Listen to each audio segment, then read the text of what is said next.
and I'm sure I'm not the only one, that feeling of guilt, that feeling of, am I allowed to feel good given what's going on? And I come back to what you've just seen there, that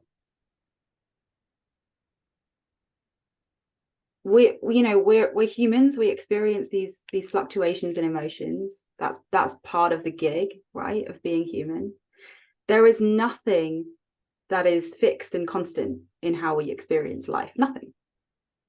So I mean, I've gone through periods ever since I was a teenager where I would really try hard to continue to feel bad for a long time, but it's impossible. I remember there was this one time, I must have been about 14 or something, and I can't even remember why, but I was really, really mad at my dad. He'd done something, he'd whatever, and I was just so furious.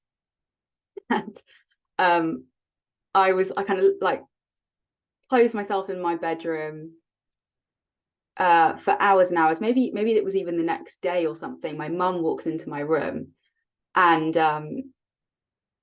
she kind of stands in the entrance, and she does this. She like looks around all the walls, and she says, "Wow, you must be really, really upset with Dad," because she's seen that I've put post-it notes all over the wall saying, "Don't talk to Dad."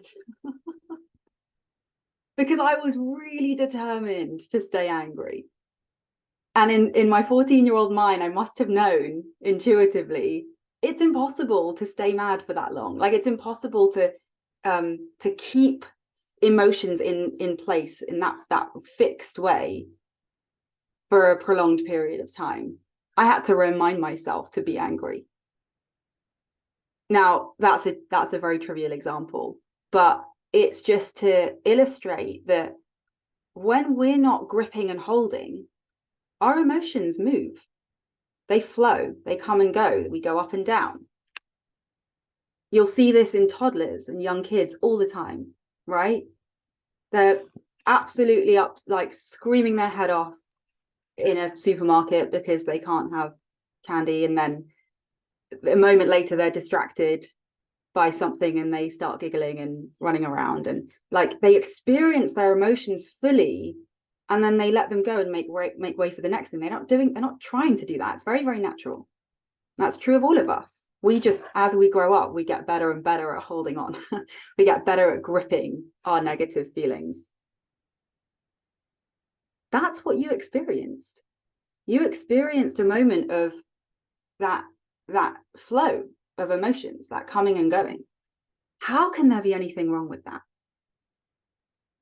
And to your point, it's in those moments of joy and of rest that we feel like, the filling up of our own cup, that we're able to then spill over and overflow and take action and move our minds and our bodies towards what we think is, what we need to do next in whatever cause it is that we care about, or whatever the next step is in our work or career, or whatever it is that we need to do or we want to do. Allowing for those natural spaces of joy and rest is really, not only is it natural, but it's helpful. It's helpful for achieving what it is that you want to achieve.